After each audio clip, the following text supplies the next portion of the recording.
tal? ¿Cómo están? Me da mucho gusto saludarles. Bienvenidas, bienvenidos a The Source TV. Soy Emilio Saldaña, el Pisu. Y no saben qué emoción y qué gusto y qué temazo tenemos el día de hoy, porque en estos conversatorios de Red Hat lo que hacemos, como ya se han ido dando cuenta, y si no nos conocían, qué bueno que lo hagan en esta oportunidad, llevamos a cabo un ejercicio de entrevistas abiertas. ¿Cómo iba a ser si no en Red Hat abierto? Tanto al personal, a los ejecutivos y ejecutivas de Red Hat, como a jugadores clave del mercado y del ecosistema en general.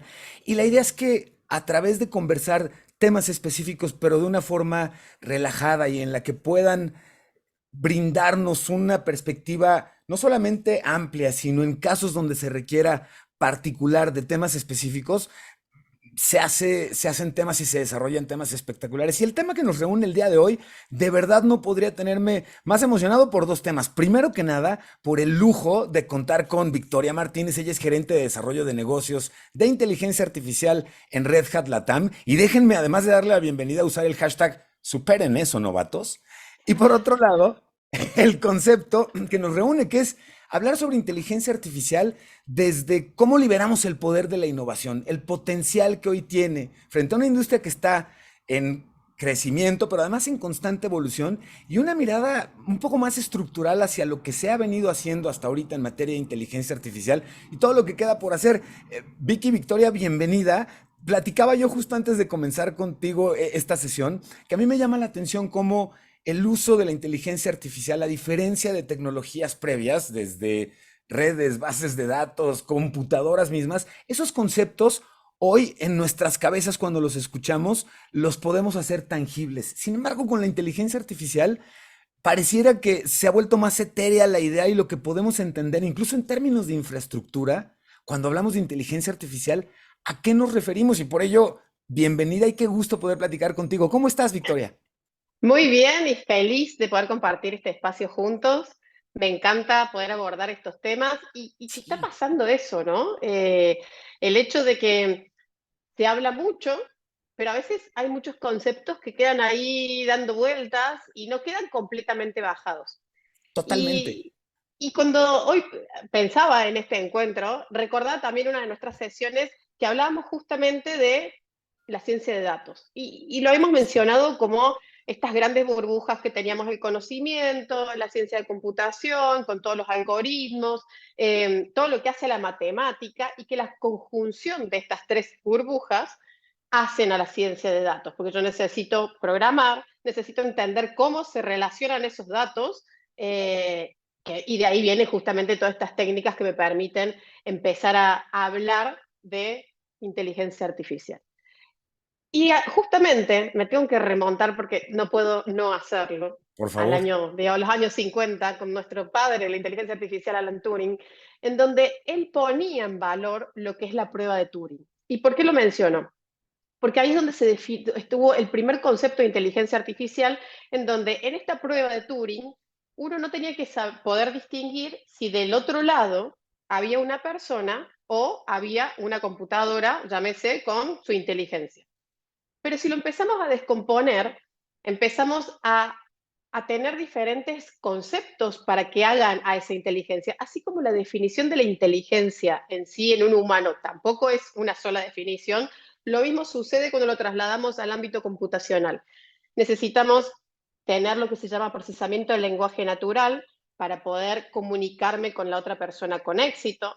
Necesito poder representar el conocimiento de lo que yo entendí para poder almacenarlo en algún lugar y después hablar de algo de lo que se llama razonamiento automatizado, que es almaceno ese conocimiento y entiendo y puedo sacar una abstracción para después poder hacer lo que se llama aprendizaje automático para poder dar respuesta y empezar a evolucionar. Además, esta prueba de Turing incluía un componente que tenía que ver con que se agreguen videos para que uno pueda, que el interrogador no sepa, pueda entender esas habilidades perceptivas que estaban del otro lado. Entonces, Sí. para que yo pueda tomar un objeto, es lo que conocemos como robótica, y para que pueda tener lo que se llama visión por computadora, computer vision, que es, ok, reconocer, yo estoy hablando con Emilio, es una persona, cuál es su Sí. característica, entonces en base a lo que veo, puedo interpretar cómo responderte, no tan solo desde el contenido, sino en tu emocionalidad. Eso es el globo y el concepto principal de la inteligencia artificial.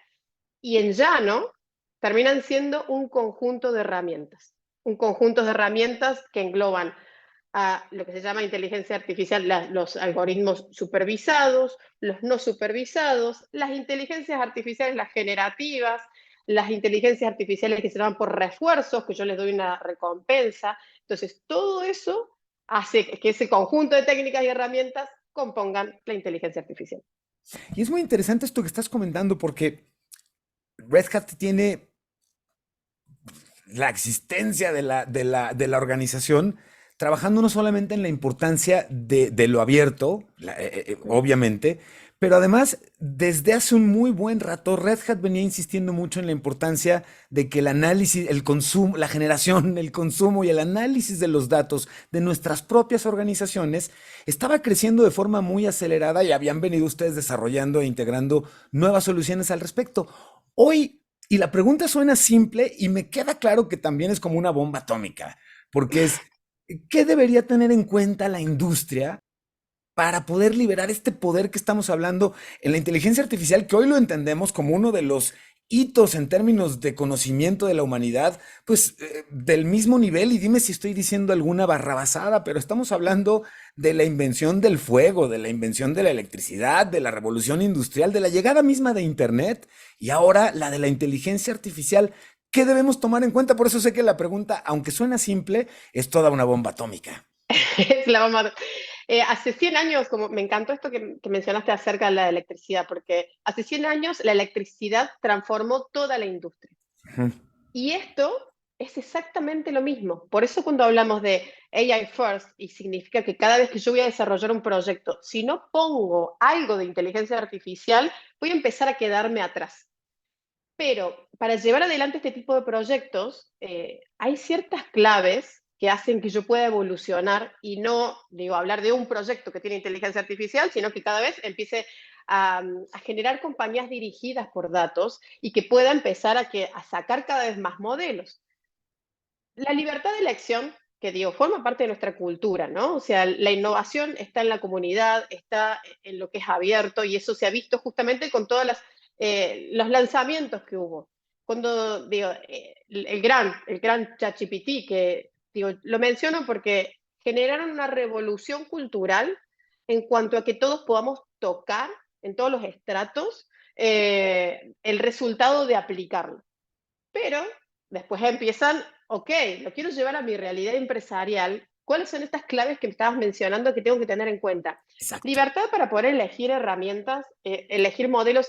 Día a día están saliendo nuevos modelos, mejoras, temas que hacen justamente la división de que a veces uno usaba grandes, ejemplo, en las inteligencias artificiales generativas, los Large Language Models, que son los grandes lenguajes, y que en definitiva lo general me puede servir como para identificar, digo, para tocar, pero después cuando lo quiero llevar a mi ámbito empresarial, yo necesito que eso hable mi idioma, que hable de mi empresa, que el entrenamiento finito. Entonces, libertad de elección en las herramientas es sumamente importante, la privacidad de datos. No entendemos la importancia, digo, no es que no lo entendamos, pero lo tenemos que concientizar más a la importancia que tienen los datos. Cuando siempre decíamos, los datos son el combustible y el petróleo, si yo no lo exploto, bueno, termina estando ahí quieto, ¿no? Pero la importancia que hace a que cualquier filtración de datos me va a exponer a mi empresa, va a exponer a mis clientes, a los clientes de mis clientes y así sucesivamente. Entonces, tener control de la privacidad es clave y tener también ownership de lo que estoy implementando. Tener ownership no quiere decir que no tercerice, ¿no? O sea, no quiere decir que yo no use diferentes componentes, Correcto. pero sí saber qué se está haciendo con cada uno de esos componentes, porque es tan sensible y puede girar tanto, digo, de ir de un extremo al otro, que estos tres aspectos son claves para el éxito de estos proyectos. Ahora, algo que estás mencionando, justamente regresando a la mención que hacías de ChatGPT, como, digamos, lo ubicas magistralmente, como la puerta de entrada al concepto masivo de lo que implica el uso de la inteligencia artificial, particularmente la generativa, que a los usuarios en general nos da una fotografía de regreso muy clara del impacto, pero como muy bien nos dijiste, pues una vez que lo quiero llevar, o sea, eso me sirve, ya vi que está espectacular. ¿Cómo llevo esto a mi organización y cómo llevo esto a mi empresa? Eh, Vicky, ¿cómo te explicas tú que en el surgimiento de estos asistentes basados en inteligencia artificial que han impactado de tal forma, incluso hemos visto, ¿no? IBM y Watson me vienen a la mente como las opciones que dicen, ok, está muy bien en lo general, pero cuando hablamos en la perspectiva de negocios y cuando, por ejemplo, yo sumo a IBM y Watson con lo que permite, por ejemplo, la inteligencia artificial de Ansible y de Lightspeed, para quienes nos están acompañando, ese es un query que les invito a que hagan en el sitio de Red Hat para que conozcan sobre Ansible y Lightspeed. Además, tenemos varios episodios de Source TV al respecto, pero Vicky, cuando combinamos precisamente este tipo de potenciales, platíganos un poquito del foco que tiene Red Hat actualmente sobre esta temática en un futuro cercano, considerando ese tipo de super herramientas que tienen a la mano ustedes. Y de hecho es sumamente interesante porque esta combinación donde usamos el asistente de Watson y está embebido dentro de Ansible y nace este Lightspeed, Ansible Lightspeed, justamente toma un modelo fundacional, que es un modelo que está preentrenado, más pequeño, y que se le dio todo el conocimiento sumamente preciso sobre lo que es gestionar Ansible. Entonces, uno con lenguaje natural puede pedir qué es lo que necesita unir, hacer una automatización en las redes, hacer un tipo de automatización específica, y me va a devolver lo que es el código para poder implementarlo dentro de Ansible. Entonces, imaginémonos que esto reduce muchísimo los tiempos de implementación. Por eso es que si algo era rápido antes, ahora cada vez va a ser más rápido, porque voy a tener herramientas en el sentido como de autogestionadas que me permitan no tener un conocimiento técnico profundo para poder operarla. Porque la barrera técnica, o sea, la barrera a veces de aprender un lenguaje específico de una herramienta, de que yo tenga todo mi skill tecnológico, mi equipo formado en esta herramienta, termina siendo una barrera de entrada para ¿y qué pasa si no lo puedo manejar? Bueno, este tipo de implementaciones, como lo que es Ansible Lightspeed, me permiten justamente acortar los tiempos de implementación, tener seguridad en ese paso que voy a dar cuando a veces hay muchos clientes que dicen, no me animo, ¿qué pasa así? ¿Qué pasa? Bueno, me ayuda en esa barrera que hay de fricción. Y además, digo, ya pasó con RHEL, que fue uno de los primeros lanzamientos con Insights, que justamente hablábamos de todo el conocimiento que tiene Red Hat, de todos los tickets que ha tenido en la historia desde que Sí, empezamos. sí. Imagínense la cantidad de conocimiento, eso especializado por industria y que me pueda predecir antes de que ocurra una falla en mi infraestructura, cuándo está por ocurrir, es valiosísimo. Y ahí está la magia de estas implementaciones. La magia de la inteligencia artificial aplicada con el conocimiento de dominio y todo lo que me puede evitar que yo tenga que fallar, poder anticiparme a eso y también adaptarme a estos cambios, ¿no? Que es parte de esto que se trata constantemente. Por eso es que nosotros siempre estamos viendo cómo poder hacer estas incorporaciones en las tecnologías existentes nuestras y además sacamos lo que se llama OpenShift AI, que incorpora, hoy hay un producto que se llama OpenShift Data Science, que corre muy cercano al contenedor, porque el enfoque que tiene es poder hacer más performante esa escalabilidad que antes mencionabas, Emilio, sobre cuánta infraestructura necesito. Mucha. Y más si me meto en el mundo de la inteligencia artificial y generativa, un montón. Entonces, realmente usar estas tecnologías que me ayuden a poder tener estos valores que hablábamos antes de tener mi gobernanza, el ownership, la libertad para elegir herramientas, pero la privacidad y en un ambiente seguro es lo que buscamos con OpenShift AI.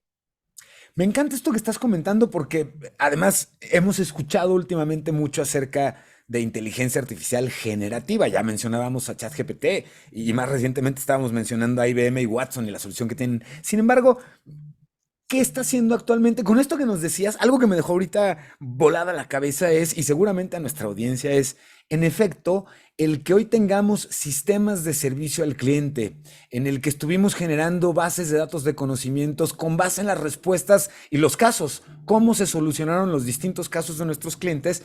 Cuando tú nos dices que esa experiencia acumulada, en el caso, por ejemplo, de Red Hat, se puede llevar a distintas industrias y poner a disposición para utilizar esa generación de conocimiento, me resulta espectacular porque es precisamente el servicio al cliente una de las industrias, digamos, que se está viendo muy rápidamente beneficiada por la experiencia acumulada en mi propia organización. ¿Cómo está trabajando actualmente en inteligencia artificial generativa Red Hat, Vicky? ¿Es justo un ejemplo el que nos compartías? Sí, de hecho, en lo que hace a la inteligencia artificial generativa, nosotros buscamos cómo poder hacerla realidad en el ámbito empresarial. Porque parte de esto que estábamos mencionando respecto a, ok, ha habido casos, noticias de estos modelos que se usan como servicio y de fugas de información, de privacidad, las alucinaciones que hay en los mismos algoritmos. Entonces, eso forma parte de que es importante no atarme a veces a una determinada tecnología, poder acompañar esa maduración que está viviendo el mercado respecto a la inteligencia artificial generativa. Entonces, nosotros buscamos cómo poder hacer más performante para que sea menos costoso, esto que es uno de los puntos y dolores respecto al costo, cuánto me sale llevar un modelo, ¿no? Con inteligencia artificial generativa y recordemos que es un modelo o varios, o sea, no hace a la implementación o al caso de uso, hay muchos componentes más, ¿no? Pero en la inteligencia artificial generativa buscamos justamente cómo poder integrarnos con un ecosistema variado, abierto o cerrado, pero que tengamos ese ownership, que podamos reducir el costo con la escalabilidad de esas cargas de trabajo en los contenedores de forma horizontal. Y ahora incorporamos nuevos componentes, que es justamente con RAID y con Cloudflare, que me permiten hacer distribución de cargas. Entonces, eso de que yo pueda distribuir las cargas para un entrenamiento o para una inferencia me genera un ahorro de costos, pero a una 300 partes del costo que puede llegar a tener un modelo. Entonces, ese es nuestro enfoque, cómo poder llevar esos sueños a la realidad empresarial, ¿no? Y que no queden en casos de uso experimentales. Eso me encanta que estés resaltándolo porque además hay una cosa importantísima que acabas de comentar y déjame nada más insistir en ello y es la importancia que tiene la reducción del costo a través de la escalabilidad. Además, nos habla o infiero la rapidez o la velocidad con la que yo puedo hoy desde mi organización implementar proyectos de inteligencia artificial que sin contar con este tipo de herramientas de Red Hat me requerirían mayor inversión y seguramente o probablemente mayor tiempo. No obstante, en general se trabaja rápido con inteligencia artificial. Pues una cosa es trabajar rápido y otra cosa es trabajar rápido al ritmo Red Hat cuando hablamos de implementación de sistemas y conocimiento. Eh, Mencionaste otro tema que me parece está en el aire constantemente cuando hablamos de inteligencia artificial y cada vez más empieza a estar aparejado a la opción de una organización de utilizar inteligencia artificial en su propio negocio y es finalmente pues somos humanos, ¿no? El miedo. Y me llama la atención porque curiosamente esta es una reflexión muy personal, Vicky, pero que comparto contigo y con nuestra audiencia. Me llama la atención cómo, entre otras cosas, con la inteligencia artificial hay un fenómeno interesante. La humanidad como especie nunca habíamos tenido competencia intelectual. Y la llegada de sistemas que tienen inteligencia artificial y que nos rebasan en velocidad, en precisión, en capacidad de conjunción de volúmenes enormes de información para decirnos, hazlo o no lo hagas, me parece que de ahí parte hoy gran parte del miedo general que estamos viendo en medios y todo esto. Sin embargo, ya en la industria, ¿cuáles son los mayores miedos que tú vi que estás viendo y cómo aconsejarías pudieran sortearse? ¿Cómo dejamos el miedo junto y más bien nos vamos por el proceso de adopción con precaución pero con certeza, diría yo? Me gusta el enfoque porque el primer miedo que había, voy a hablar de la vía, Sí. era, ¿resulta esta tecnología? ¿O es como un humo más que anda dando vuelta en una Claro, tendencia ¿es tecnológica? moda o es verdadera tendencia? ¿Es moda? Claro. ¿O es tendencia? Ajá. Entonces, ese miedo se fue. justamente debido a estos modelos abiertos como servicio, no como código, también tengamos en Sí. cuenta eso, ¿no? Ujú. No es lo mismo consumir un modelo como servicio abierto o que yo pueda realmente ver el código. Ahí dejamos el asterisco para el próximo. Pero justamente el miedo cultural del resultado de esa tecnología, eso lo pasamos y es un gran avance. Y por eso es que estamos en otra posición en la que todos queremos implementarlo. Y aparecen estos miedos ahora reales que son más desde lo técnico, ¿no? De cómo llevarlo adelante por los costos que hablamos anteriormente. Especialmente las inteligencias artificiales generativas lo hemos visto.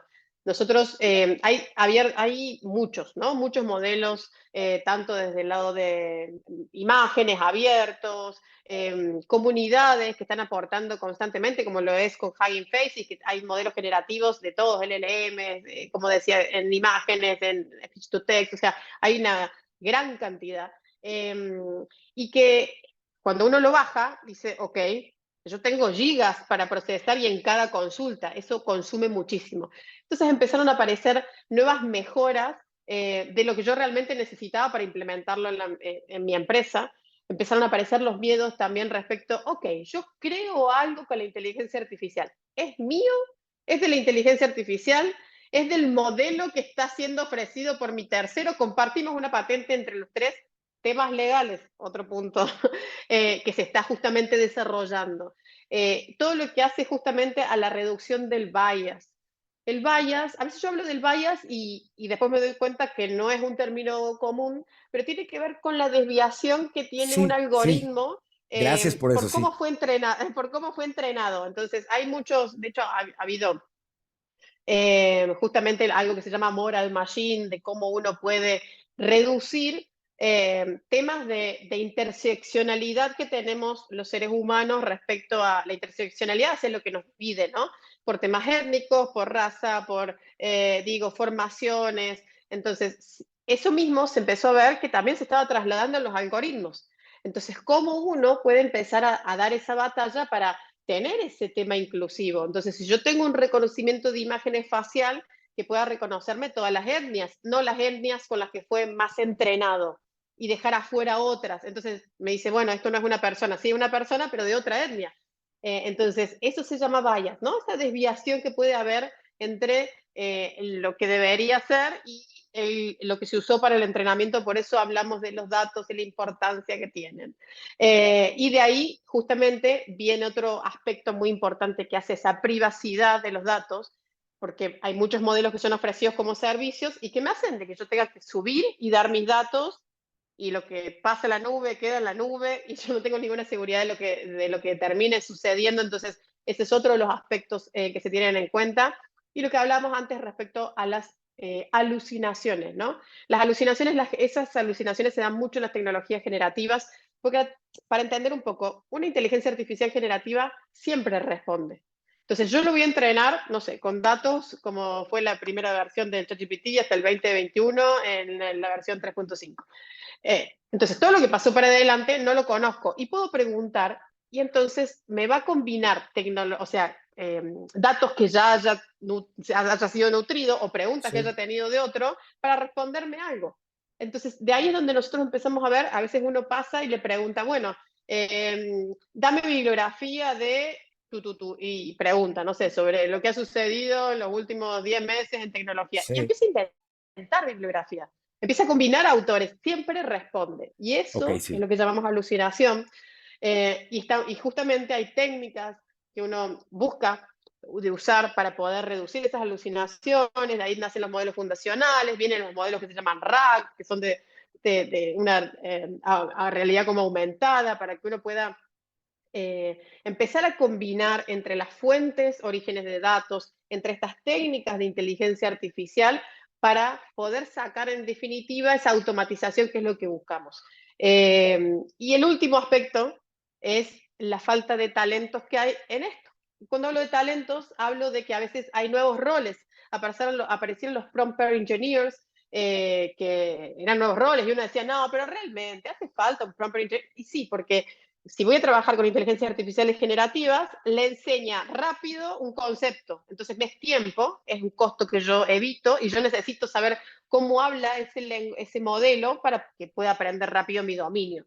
Entonces, esos son como los principales puntos que estamos también trabajando para poder llevarlos, como decíamos, justamente a la realidad empresarial. Qué fantástico, híjole, qué oportunidad tan espectacular de poder aprender y conversar contigo, Victoria. Pero además, algo que estabas comentando ahorita, fíjense, noten cómo empiezo a ser más hábil para apuntarme para capítulos siguientes de The Source TV. Pero me encantaría poder platicar contigo en otra ocasión sobre estos temas, la parte, digamos, como ruda en términos de retos que implica la inteligencia artificial en terrenos conocidos pero no explorados. Cuando hablamos de inteligencia artificial, lo decías tú, las alucinaciones mismas que ya nos explicaste ahorita de manera espectacular, pero los temas legales y de derecho de autor y de la propiedad de los contenidos, el origen del conocimiento y todos los derechos que puede haber alrededor. Y algo con lo que me gustaría unir la siguiente pregunta, nos acercamos al final de la sesión, qué rápido, con qué velocidad, pero... eh, algo que estabas mencionando y que me llamó mucho la atención es que, por ejemplo, en el caso de ChatGPT, herramientas de este estilo, el que me responda con una alucinación, por las razones que nos explicaste, o bien que no nos podamos explicar, y esto lo hemos, seguramente quienes están ahorita analizando o tratando de entender cómo integrar inteligencia artificial en sus organizaciones, seguramente han escuchado en algún momento a la gente que en la industria que está en estas empresas han hablado sobre un fenómeno de cajas negras y es la no absoluta certeza y el no absoluto control de la forma en la que la inteligencia artificial está aprendiendo y en consecuencia de las posibles respuestas e información que pudiera compartir. Y cuando esto pasa en ChatGPT, lo entiendo, me inquieta, pero no me preocupa tanto. Pero si esto lo Claro. traslado a mi organización, es algo que me preocuparía mucho o que me inquieta. Y me gustaría que nos expliques precisamente cómo Red Hat ayuda a que, y algo que dijiste tú y que tengo que repetirlo para quienes nos acompañan, si le echamos datos bonitos y cuidados a nuestros sistemas, los resultados van a ser bonitos y cuidados. Si no hemos tenido una disciplina y una higiene de datos, pues evidentemente parte de este tipo de retos se pueden ver acrecentados cuando los datos mismos no son una fuente tan confiable. ¿Qué opinas tú de este tema? Que termina siendo esto, ¿no? O sea, nosotros buscamos concientizar sobre las opciones que hay. A veces esas que hablamos de alucinaciones, cuando uno toma un modelo como servicio, va a tener el conocimiento de industrias y después es difícil que no se mezcle en el medio, ¿no? O sea, hay otros temas que han evolucionado. Por eso es que nosotros mostramos cómo es todo ese stack tecnológico también variante dentro del mundo abierto que me permite integrar modelos fundacionales, trabajar en esa milla extra que uno le incorpora al modelo, que es el dominio específico, se llama el fine tuning, eso que hemos sentido mencionar bastante, tiene que ver con el dominio de conocimiento específico de lo que yo quiera hacer que ese algoritmo aprenda. Y la característica de los modelos fundacionales es que además de ser más livianos, que ya vienen preentrenados, es que con poco conocimiento, o sea, con muy poco, yo puedo obtener, con poco fine tuning, ¿no?